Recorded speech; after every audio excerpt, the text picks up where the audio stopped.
Baik, Assalamualaikum warahmatullahi wabarakatuh dan selamat pagi adik-adik sekalian. Salam sejahtera untuk kita semua. Pada sesi kali ini kita akan membahas mengenai pembuatan proposal penelitian yang akan Bapak fokuskan pada pembuatan latar belakang penelitian atau backgroundnya. Nah, ini akan juga Bapak bahas mengenai rumusan masalah termasuk juga tujuan dan manfaat daripada penelitian. Baik adik-adik sekalian, beberapa waktu yang lalu kita sudah membahas secara umum mengenai gambaran mengenai penelitian itu sendiri, termasuk beberapa paradigma di dalamnya. Dalam keseharian, kita melakukan penelitian sebagai bagian daripada hidup. Nah, tapi itu dilakukan tanpa adanya target, tanpa adanya obsesi, tanpa adanya pressure atau tekanan. Nah, ketika hal ini dilakukan dengan secara alami, kita akan cenderung melakukan penelitian itu dengan nyaman, tanpa ada paksaan. Tetapi ketika kita dihadapkan pada posisi kita harus melakukan penelitian yang berada dalam sebuah prosedur ilmiah terstruktur, formal dan rasional, yang diberikan oleh sebuah lembaga, taruhlah dalam hal ini adalah kampus, maka tiba-tiba semua penuh obsesi, semua penuh tekanan, semua penuh target, ya. Jadi untuk mendapatkan target yang sudah ditetapkan tersebut, kadang-kadang kita merasa tertekan, bahkan tidak memiliki cukup waktu untuk melakukannya. Nah, disitulah kita benar-benar akan mengalami kesulitan. Nah, kesulitan yang sebenarnya bukanlah berasal daripada penelitian itu sendiri, melainkan berasal daripada pikiran yang ada di kepala kita yang termanipulasi oleh diri kita sendiri. Jadi sebagian besar mahasiswa juga para peneliti yang pernah saya temui, ya, itu mengalami hal-hal seperti ini. Jadi kadang ada sesuatu yang membuat kita itu harus bekerja dari di luar daripada kebiasaan-kebiasaan yang kita lakukan. Jadi hasilnya bisa tidak lebih baik daripada apa yang biasa kita lakukan. Oleh karena itu, adik-adik sekalian, pertanyaan biasa yang umum akan muncul adalah bagaimana cara memulai penelitian. Ada banyak tips yang beredar dan juga banyak masukan-masukan yang diberikan oleh para buku peneliti dan juga para peneliti yang lain melakukan bagaimana cara memulai penelitian. Di sini Bapak akan coba memberikan bagaimana cara melakukan penelitian, ya. Dimulai dari awal, kita coba menggunakan salah satu pendekatan yang biasa digunakan dalam dunia bisnis, yang kita sebut sebagai design thinking. Nah, design thinking ini merupakan pola pemikiran yang lazim dipergunakan atau desain pemikiran yang lazim dipergunakan dalam dunia usaha yang khususnya berkait dengan dunia praktek, ya. Awalnya ini dicetuskan oleh David Kelly, ya, kalau Bapak tidak salah, David Kelly dan tim daripada IDEO itu. Nah, ini yang berlatar belakang daripada perusahaan yang mengedepankan inovasi. Nah, jadi untuk melakukan yang namanya logical design thinking ini Bapak kutip dari Theo Yu Xiang, Interaksi Design Foundation. Ya, ini ada 5 cara untuk melakukan design thinking and a new and non-linear process. Jadi design thinking ini secara umum diartikan sebagai metode formal yang memandang bahwa masalah secara holistik, kemudian merancang sebuah solusi kreatif atas masalah tersebut. Jadi solusi yang diharapkan membawa perbaikan kualitas hidup di masa yang akan datang. Nah, orientasi pada solusi praktis tersebut, maka design thinking itu kerap berhasil diterapkan secara interaktif dan iteratif. Artinya bahwa di dalam tahap pengembangan solusi selalu diutamakan pada pencarian feedback dari user sebagai dasar penyempurnaan solusi atau iterasi. Nah, kalau kita melihat istilah ini ya, pertama kali itu dicetuskan tahun 1960 ya sekalian oleh Bruce Arthur, yang kemudian dikembangkan dalam bidang desain yang seperti Bapak sebutkan tadi. Ini di era tahun 90-an ya, David M.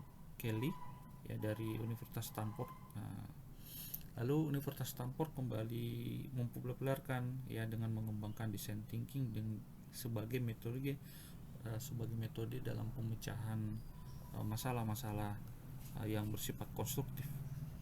Banyak yang meyakini bahwa design thinking ini bisa memperbaiki atau mengatasi berbagai masalah yang ada. Jadi bisa dikatakan bahwa design thinking ini merupakan metode untuk penemuan solusi atas masalah yang secara kreatif. Jadi untuk design thinking ini, adik-adik sekalian, ini ada 5 ya, terdiri atas 5 tahapan utama. Yang pertama adalah dimulai dari empati. Nah, empati ini penting ketika kita ingin membuat sebuah penelitian atau menyelesaikan sebuah permasalahan, maka kita harus memiliki empati terlebih dahulu. Jadi kita bangun empati kita. Misalnya bagaimana permasalahan garam yang ada di Indonesia, kita harus memiliki empati. Nah, empati inilah yang akan kita bangun. Nah, Indonesia merupakan negara kepulauan terbesar kedua di dunia yang mayoritas dikelilingi oleh laut. Tapi mengapa garam masih diimpor? Nah, muncul misalnya seperti ini, yaitu muncul istilah empati. Nah, jadi kita mau melihat dari sudut pandang mana? Dari sudut pandang para petani garam, bagaimana mereka mempertahankan hidupnya, bagaimana mereka melewati, kemudian mensiasati permasalahan-permasalahan yang terjadi terkait dengan permasalahan garam yang mereka geluti. Lalu apa solusi yang akan mereka lakukan? Kemudian setelah kita melakukan yang namanya membangun empati, lalu ada penentuan masalah. Nah, setelah penentuan masalah, lalu kita penyusunan ide apa kira-kira yang akan kita buat. Kemudian ada namanya prototype dan melakukan pengujian.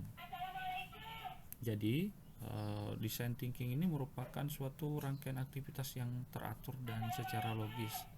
Namun demikian, proses design thinking ini juga memungkinkan seorang desainer untuk bekerja secara fleksibel dan simultan, bahkan bersifat interaktif.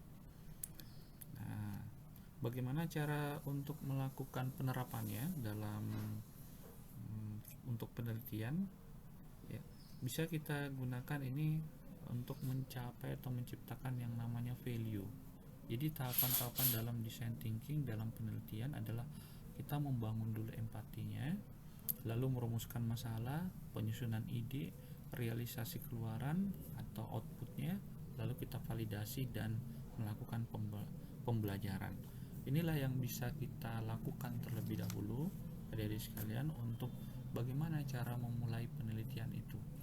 Dan paling penting adalah semuanya itu dimulai dari semuanya itu bergantung dari paradigma para peneliti atau calon peneliti sendiri.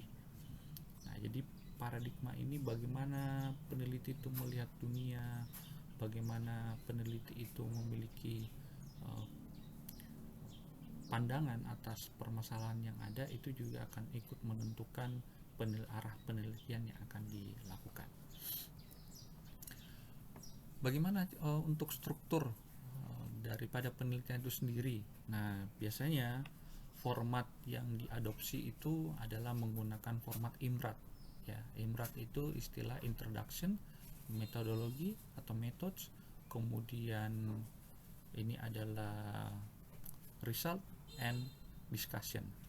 Jadi ini adalah adopsi yang dimulai sekitar tahun 1940-an, dan dengan cepat ini menjadi format yang dominan dalam penulisan artikel penelitian ilmiah. Jadi sebagian besar ini mulai terbuka pada tahun 1970-an. Nah, susunan ini seperti ini rekan-rekan sekalian, bahwa ini bisa dilakukan dengan menggunakan format ini. Tapi sebelum kita membuat yang namanya proposal penelitian seperti ini ataupun artikel penelitian dengan menggunakan IMRAT, kita pertama-tama harus membuat dulu yang namanya proposal. Nah, proposal ini apapun jenis penelitian atau artikelnya biasanya akan dimulai dengan menulis. Nah, proposal ini merupakan sebuah rancangan kerja yang belum disetujui, ya. Jadi belum disetujui. Jadi semuanya ini perlu dilakukan dengan seksama. Oleh karena itu, adik-adik sekalian, penyusunan proposal penelitian ini menjadi sebuah hal yang penting. Nah, salah satu hal penting dalam pembuatan proposal penelitian adalah pembuatan bab 1, di mana di dalamnya terdiri atas latar belakang, kemudian rumusan masalah, kemudian tujuan penelitian, dan manfaat penelitian. Mari kita mulai, adik-adik sekalian, bagaimana cara membuat latar belakang penelitian. Nah, latar belakang penelitian itu perlu kita bedakan terlebih dahulu apakah penelitian yang akan kita lakukan merupakan penelitian yang menggunakan metode apa, apakah menggunakan metode kuantitatif atau menggunakan metode kualitatif. Nah, metode ini penting untuk kita pahami bersama, ya, agar bisa mengarahkan penelitian kita bisa lebih baik lagi ke depannya. Nah, kita lihat di sini salah satu perbedaan utama antara penelitian kuantitatif dan penelitian kualitatif adalah tidak terdapatnya hipotesis. Nah, hipotesis ini adalah dugaan sementara. Biasanya hipotesis itu dibangun berdasarkan asumsi-asumsi. Nah, sedangkan di penelitian kualitatif itu asumsi daripada peneliti itu harus dihilangkan terlebih dahulu. Nah, baik, kita lanjutkan adik-adik sekalian. Bagaimana cara pembuatan latar belakang, ya? Jadi untuk pembuatan latar belakang penelitian, ya, sebenarnya ada banyak cara yang bisa kita lakukan untuk pembuatan latar belakangnya. Di sini Bapak sudah melakukan penyusunan untuk latar belakangnya.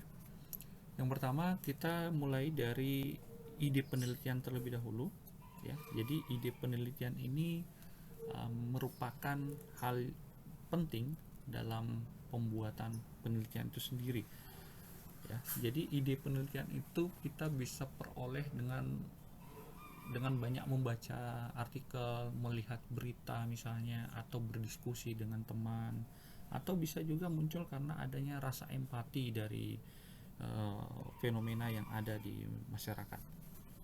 Nah, jadi pertanyaan yang biasa muncul, ya, bukan hanya di mahasiswa strata 1 saja, bahkan tingkat lebih tinggi biasanya akan muncul pertanyaan-pertanyaan bagaimana cara membuat latar belakang yang baik. Nah, latar belakang ini kan merupakan alasan mengapa penelitian itu perlu dilakukan dan apa aspek-aspek yang menarik dan bagaimana urgensinya.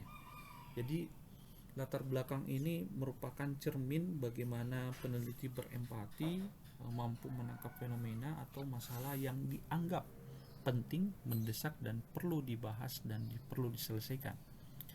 Nah, dalam pembuatan latar belakang penelitian, kita tidak hanya membuat sebuah narik, oh ini topiknya menarik, misalnya ngambil dari si A, dari si B, dan seterusnya.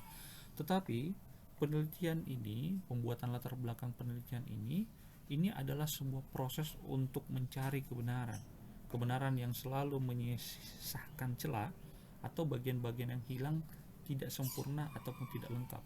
Bagian yang hilang inilah, ya, memang perlu, yang belum ditemukan dan belum terbantahkan. Nah, disitulah celah kita untuk melakukan penelitian, celahnya. Nah, celah penelitian itulah yang disebut sebagai gap riset. Nah, jadi sebuah penlatar belakang itu kita mulai dulu dari yang namanya apa, kita mau meneliti tentang topik tentang apa. Misalnya topiknya tentang penganggaran perusahaan, atau topiknya tentang auditing, atau topiknya tentang masalah perpajakan atau praktikum akuntansi. Di mana saja itu bisa dilakukan. Nah, lalu kita hubungkan dengan fenomena-fenomena yang terjadi saat ini. Nah, lalu kita lihat apakah ada celahnya. Dan ini bisa kita lihat dengan membandingkannya dengan penelitian-penelitian sebelumnya. Semakin banyak penelitian sebelumnya yang melakukan atau ada literatur yang mendukung, maka penelitian ini atau latar belakang ini semakin bagus. Nah, selanjutnya kita memilih menggunakan metode apa? Apakah menggunakan metode kuantitatif atau menggunakan metode kualitatif? Nah, apa kelebihan atau apa kekurangan daripada metode sebelumnya dan apa kelebihan metode yang kita gunakan saat ini? Dan perlu kita masukkan juga dalam latar belakang itu tentang motivasi peneliti. Apa yang memotivasi peneliti untuk melakukan penelitian ini? Bukan berdasarkan perasaan, tetapi ada sebuah empati yang muncul dari pemikiran yang secara mendalam berdasarkan fakta-fakta yang ada. Itu perlu dijelaskan. Lalu tujuan penelitian juga harus dijelaskan dalam latar belakang penelitian ini sendiri. Sehingga pada akhirnya, pada bagian akhir di paragraf terakhir di latar belakang penelitian akan muncul pernyataan mengenai judul penelitian yang ingin diangkat. Jadi kalau jika ada pertanyaan, Pak, saya belum punya judul, Pak, judul saya ini. Apa yang melatar belakangi? Kurang tahu, Pak, saya cuma mau ambil judul itu. Nah, sebenarnya judul itu belakangan. Yang harus terlebih dahulu dimunculkan adalah mencari masalah. Nah, sebentar kita akan bahas mengenai bagaimana cara-cara mencari permasalahan itu sendiri. Nah, baik adik-adik sekalian, biasanya untuk membuat latar belakang yang baik itu biasanya akan dimulai dengan kalimat atau paragraf yang menimbulkan ketertarikan para pembaca dan menyampaikan topik atau pokok persoalan dalam riset tersebut. Nah, untuk penyampaian paragraf ini ada dua cara yang bisa kita lakukan. Apakah dengan menggunakan metode deduktif? Ini yang lazim dipergunakan. Deduktif adalah memulai sesuatu dari yang bersifat umum, kemudian dibahas secara spesifik menuju hal-hal yang bersifat lebih khusus. Nah, kemudian ada yang kedua adalah dengan metode induktif. Jadi kebalikan daripada deduktif, memulai suatu pembahasan itu dari sesuatu yang bersifat khusus terlebih dahulu. Kita ambil contoh misalnya mengenai kasus tentang harga garam. Kalau kita menggunakan metode deduktif, kita mulai dulu dari kondisi perekonomian seperti COVID saat ini, kemudian kesulitan ekonomi yang dialami masyarakat kecil, kemudian masuk ke dalam komunitas garam itu sendiri. Lalu bagaimana masyarakat garam itu kesulitan dalam memasarkan pasar garamnya ataupun produk yang dihasilkan kalah bersaing karena masih garamnya yang dihasilkan masih kasar, belum beriodium misalnya, atau harganya kalah dengan barang garam impor. Nah, kalau kita menggunakan penyusunan paragraf dengan menggunakan induktif, kita mulai dengan permasalahan-permasalahan yang bersifat lebih khusus. Misalnya garam yang dihasilkan oleh para petani garam yang ada di Indonesia, khususnya yang ada di Kabupaten Jeneponto misalnya, itu kalah bersaing dengan garam-garam impor. Hal ini disebabkan oleh permasalahan si A, B, C, dan seterusnya. Kemudian melebar sampai ke umum, kemudian masuklah ke dalam fenomenanya, gap riset, penelitian sebelumnya, dan seterusnya sampai dengan judul penelitian. Baik, kemudian adik-adik sekalian, pembahasan permasalahan riset ini nanti akan kita bahas lebih lanjut di slide berikutnya. Biasanya untuk membuat rumusan masalah itu akan dimulai dengan menggunakan kata tanya. Nah, kata tanya yang biasa muncul itu adalah apa dan bagaimana. Jadi ini dua kata yang paling sering digunakan dalam pembuatan rumusan masalah. Nah, adik-adik sekalian, kata-kata apa itu sering kita jumpai dalam penelitian yang menggunakan metode kuantitatif. Apa hubungan, apa pengaruh misalnya, apakah, dan semua itu akan muncul. Tetapi jika menggunakan metode kualitatif, maka pertanyaannya bukan apa, karena tujuan penelitian kualitatif adalah untuk mendalami permasalahan tertentu, untuk mencari solusinya ataupun mencari kedalaman atau apa yang menyebabkan akar permasalahan itu. Maka pertanyaannya bisa muncul adalah bagaimana, ya, bagaimana, pertanyaannya adalah muncul bagaimana. Baik, rekan-rekan sekalian atau adik-adik sekalian, dalam menyusun sebuah rumusan masalah perlu kita bedakan antara masalah penelitian dan masalah peneliti. Kebanyakan mahasiswa yang melakukan penelitian itu terkendala penelitiannya, menganggap bahwa ini adalah masalah penelitian, padahal itu adalah masalah peneliti. Masalah peneliti adalah masalah yang berkaitan dengan peneliti itu sendiri, bukan terkait dengan prosedur penelitian, perolehan data dan seterusnya. Jadi ada masalah di diri daripada peneliti, misalnya ketidaktahuannya karena tidak ingin membaca, kesulitannya memperoleh literatur misalnya, atau tidak ingin mengorbankan waktunya untuk membaca atau berdiskusi dengan pihak lain. Ini adalah masalah peneliti, termasuk jika dia memiliki masalah gangguan kesehatan misalnya, ataupun tidak memiliki akses untuk masuk ke dalam ruang penelitian yang atau tempat penelitian. Ini merupakan masalah-masalah peneliti, bukan masalah penelitian. Kalau masalah penelitian ini adalah berkaitan dengan prosedur-prosedur penelitian yang dilakukan. Jadi bedakan antara masalah peneliti yang bersifat personal dengan masalah penelitian yang memang harus dipecahkan berdasarkan prosedur yang sudah ditetapkan.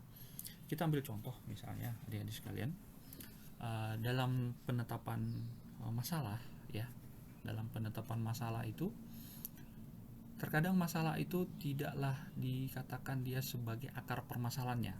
Terkadang masalah itu akar permasalahan itu baru kita akan temukan ketika kita turun ke lapangan, ya, setelah turun di lapangan atau pada saat di lapangan. Kita ambil contoh saja misalnya seorang dokter, ya, misalnya adalah seorang dokter ini memeriksa pasiennya. Nah, pasien itu berkata, "Dok, saya ini sering sakit perut," katanya. Nah, seorang dokter tentu tidak akan melakukan pemberian obat langsung, tentu akan melakukan observasi terlebih dahulu, melakukan pemeriksaan, kemudian dengan memeriksa tekanan darah misalnya, ataupun tensinya dan seterusnya, memeriksa bagian perut dan seterusnya. Kemudian apakah itu sudah diketahui masalahnya? Bisa saja iya, oh iya ada penyakit bagian perut misalnya. Tapi kita sebagai seorang peneliti tentu akan, dan juga dokter tadi tentu akan melihat akar permasalahannya di mana. Tentu akan dilakukan pertanyaan-pertanyaan, Bapak kebiasaan sehari-hari apa misalnya, makanannya apa. Nanti dari situ akan diketemukan, oh ternyata Bapak ini sering mengalami sakit perut karena dia makan yang pedas-pedas misalnya, sedangkan lambungnya tidak tahan, atau kadang sehari makan 2 hari tidak misalnya. Ini hanya sebagai contoh. Jadi hal-hal seperti itulah yang biasa dilakukan. Jadi contoh yang tadi, akar penyebab masalah itu bisa ditemukan oleh dokter tadi, dan dokter baru memberikan resepnya dan saran untuk tindakan lebih lanjut misalnya. Nah, selanjutnya adik-adik sekalian, untuk rumusan masalah ini, ya, ini merupakan hal yang penting, ya.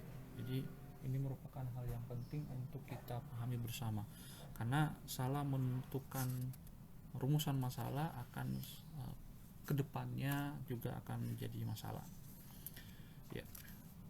Jadi begini adik-adik sekalian, penelitian yang biasa dilakukan dengan menggunakan penelitian non positivistik, ya, Bapak sebutnya non positivistik, ya. Non positivistik itu adalah penelitian yang cenderung dengan untuk mendalami sebuah permasalahan, bukan untuk mengeneralisasi. Itu menggunakan kata-kata ini, bagaimana. Nah, kata bagaimana ini adalah menuntut penjelasan atau jawaban yang mampu menjelaskan secara lebih mendalam dan lebih lengkap. Hal ini berbeda dengan penelitian yang menggunakan pertanyaan diawali dengan kata apa, ya, pada positivistik, yakni hanya membutuhkan jawaban singkat dan to the point.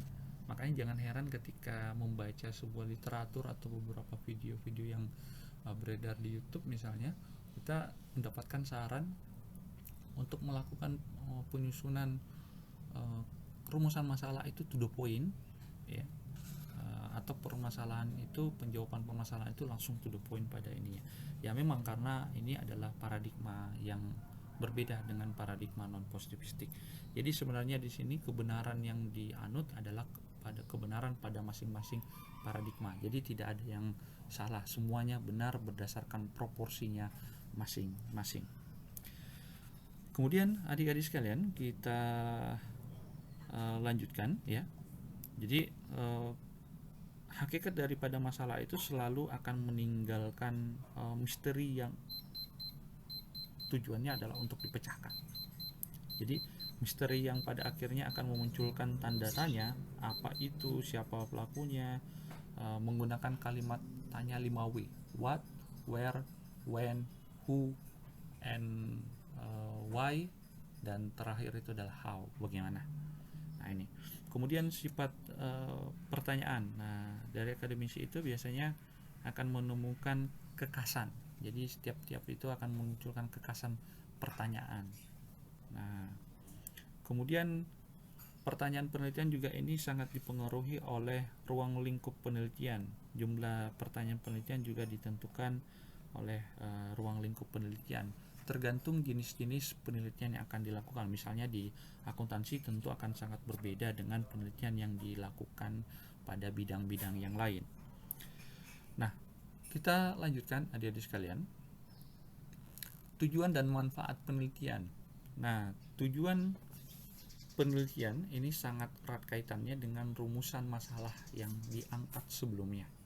Jadi satu merupakan pertanyaan dan tujuan ini merupakan pernyataan yang ingin dicapai.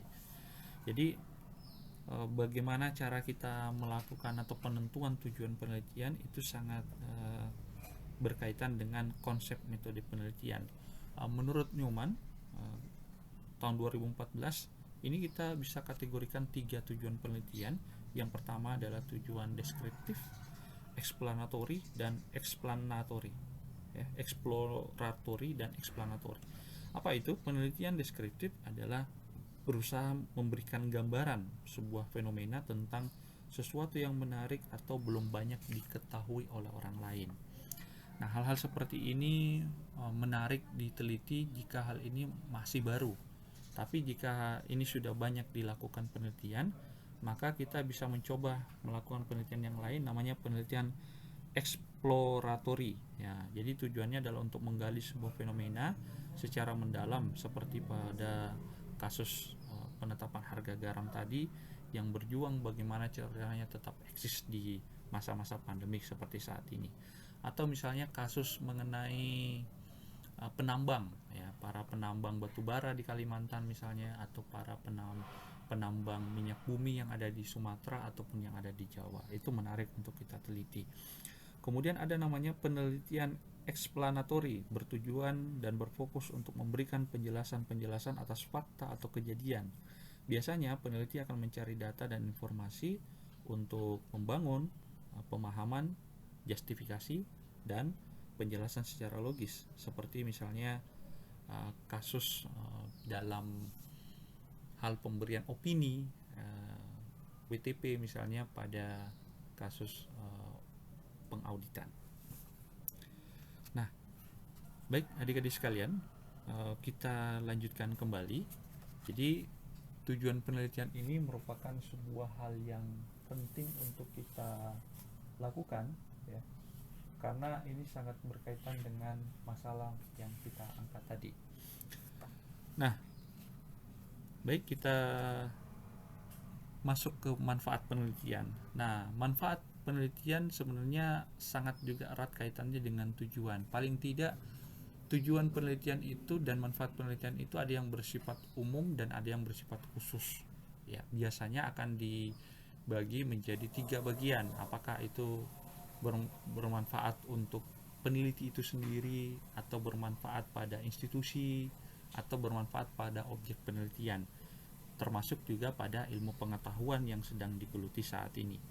Jadi manfaat penelitian merupakan bagian yang sangat utama, ya, karena akan sangat penelitian itu sia-sia, ya, atau mubasir, ya, walaupun topik penelitiannya, pertanyaan penelitian, metodenya bagus dan cara pembahasannya, tetapi tidak mampu memberikan kontribusi kepada masyarakat atau manfaat, ya, maka sangat sayang sekali penelitian itu. Jadi penelitian merupakan sebuah hal yang memberikan manfaat kepada masyarakat luas, terutama masyarakat peneliti yang ingin melakukan penelitian seperti ini di masa-masa yang akan datang. Apatah lagi jika penelitian ini mampu memberikan manfaat bagi halayak luas yang dirasakan manfaatnya secara langsung. Jadi penelitian ini perlu, ya, perlu dipikirkan kembali manfaatnya. Jadi penelitian bukan hanya untuk menggugurkan kewajiban bahwa saya harus menyelesaikan skripsi ini, menyelesaikan tesis ini, atau bahkan menyelesaikan disertasi saja. Jadi ini perlu kita selesaikan dengan bersama. Baik, rekan-rekan sekalian, jadi beberapa peneliti khususnya dalam hal penelitian atau yang bergerak dalam peneliti kualitatif berpendapat bahwa ada kondisi yang dihadapi saat ini jauh lebih kompleks daripada yang disajikan pada slide-slide ini. Tantangannya bagi para peneliti kualitatif khususnya pada masa pandemik seperti ini itu akan sangat mengalami kesulitan karena melakukan penelitiannya itu tentu harus turun ke lapangan.